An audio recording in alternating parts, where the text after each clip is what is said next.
We have big news. We actually now know how many megapacks Tesla is producing in the Lathrop facility. Bradford Ferguson, big shout out to him, he actually stayed over here and just watched for 6 days how many megapacks came out of the facility and how many more megapacks were added at the parking lot or subtracted. They had drones and everything. So big shout out to Bradford. This is some seriously good information. Dylan from Electrified on February 7th said that the production at Lathrop was at 12 megapacks per day and that Lathrop is open and producing megapacks 7 days per week. So is this actually really true? We now have data to back this up or potentially to disprove it. So Bradford got a drone up in the air. They took this picture and then they counted exactly how many megapacks were outside of the facility and they counted 67. And then he, with some help, stayed out just right outside the factory and he counted how many megapacks left. And this must have been really boring. He did this for 6 days. So big shout out to Bradford, and this is some serious dedication. He literally counted, and this is not a joke, 42 total. 42, which would suggest only 7 megapacks per day, but that's just how many megapacks left. Maybe they produced a lot more or maybe a lot less. So then Bradford had to get the drone up in the air again and then count all of the megapacks in the parking lot. And count he did. He counted quite a surprising number, 83. Minus 67 is 16 additional megapacks produced, which would bring us to 58 total megapacks. And he also said that this was quite a boring task, so maybe he missed 1 or 2, so he added 2, and he just said maybe 60 in total then, which would suggest that the Lathrop facility currently is at 10 megapacks per day in terms of the run rate, which is pretty good. This is not just a rumor, this is pretty hard evidence, and they are open 7 days per week. With 10 megapacks produced per day, that would be roughly 3,500 megapacks per year, and if each sells for $2 million, that's $7.3 billion in revenue per year. And keep in mind, the factory is probably going to ramp quite a bit higher. This is just about 36.5% in terms of the total capacity that the factory is built for. Some think the megapacks will have 50% margin, some think maybe just 20%. Either way, put whatever margin you think the megapacks are going to have, and you have a pretty impressive number. Let's say it's 50%, you get $3.5 billion in profits. If you want to make that, let's say 25%, then that's still almost $2 billion in profits. Remember that Tesla's net income last year was just basically $12.5 billion. So megapacks will be material to Tesla's earnings. But because megapacks usually are not sold just 1 megapack at a time, they are sold in big contracts. It really depends on how Tesla does the accounting.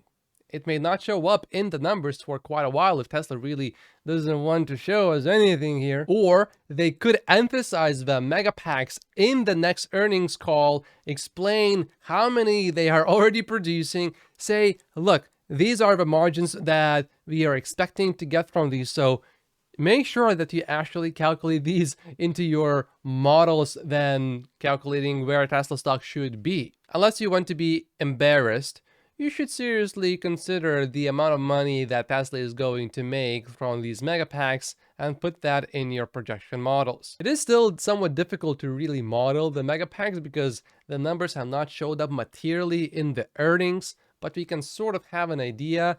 And Tesla is going to build a second factory, but still it's a little bit hard to model, but it's not hard to understand. This is going to be a huge deal. The margins really, I think that's where the biggest question lies. What are the margins for these megapacks? If you want to be extremely conservative, I think 10% would be the absolute lowest number that we should go with. If you want to be still somewhat conservative, maybe about 18, 15, maybe up to 20-ish%. And if you're feeling more bullish, then somewhere between 25 to 50%. And if you're hyper bullish, then even above that maybe would be realistic, but above 50%, I don't think long term would be a sustainable number. Maybe short term that's possible, but long term I'm having a hard time seeing how that would be sustainable. And you won't believe this, but Sawyer just ran a poll and 69%, and this is actually real, 69% of the people voted that Tesla should not advertise. What a coincidence. And it is now time to submit questions, if you have any, for Elon or for the Tesla executives that you want them to answer during the next earnings call. So let's go through some of the most popular questions. This is the most popular question currently. Can you give updated specs and pricing for the Cybertruck and any new features that will make it to production? I'm somewhat interested in this one, but I think the Megapacks. I want to hear about the Megapacks. And the second question is about the Megapacks and the energy business. Do you still believe that Tesla Energy will be bigger than the auto business, and when will you provide more formal guidance on the Megapacks and overall Tesla Energy? I like this question. I want to know more. Next question. You previously stated a goal to reach 80% of the Tesla car owners with Tesla insurance. When will the goal be met? What is the adoption rate of Tesla insurance where it is available? What is the average annual savings over third-party insurers? This interests me, certainly, but when you model Tesla insurance, actually Tesla is not going to make that much money from it relatively to how much money Tesla will make from EVs, energy, and full self-driving. It is somewhat significant in terms of lowering the cost of ownership, but it's just a nice add-on. It's not something that is essential. I just want to hear about the Megapacks. Next question. Can you provide updates regarding solar roof production expectations and future goals? That would be interesting, but again, Megapacks. I want to hear about the Megapacks. With all the recent positive news on Megapack production expansion, can you give an estimate on how much you think Tesla Energy will add to overall revenue this year? Now that question I like. Not a bad question because it's about the Megapacks.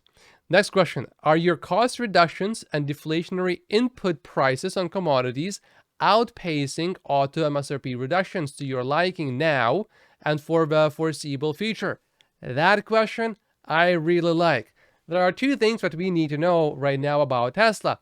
What are the Megapack margins going to be and how fast is that going to scale? And number two, what are the margins in the auto business? These are really the two most important questions that we want to know answers to, or that we really should know the answers to.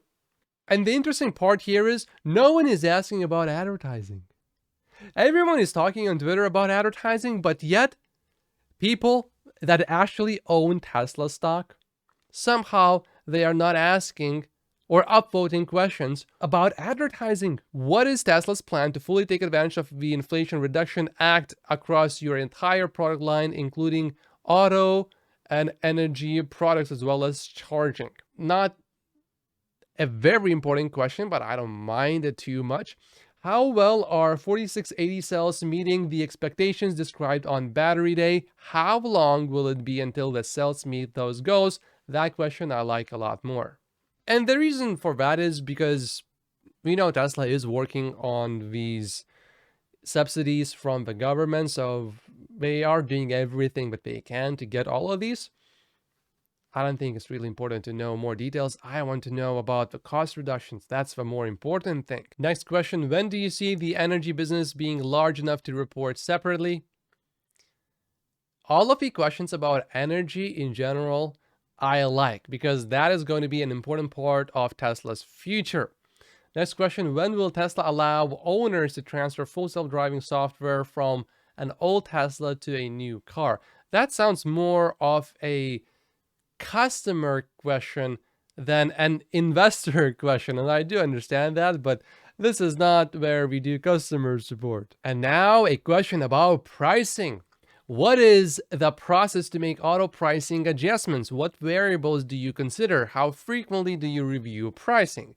That is certainly of somewhat interest to me, although the answer is, we look how many orders are coming in, and then if we don't have enough, we drop prices. And I like this question, although I don't think we will really even consider this question because it's not really about Tesla. This is an earnings call about Tesla. Will Tesla shareholders, retail Tesla shareholders, have early access to SpaceX IPO? These are all of the most popular questions currently.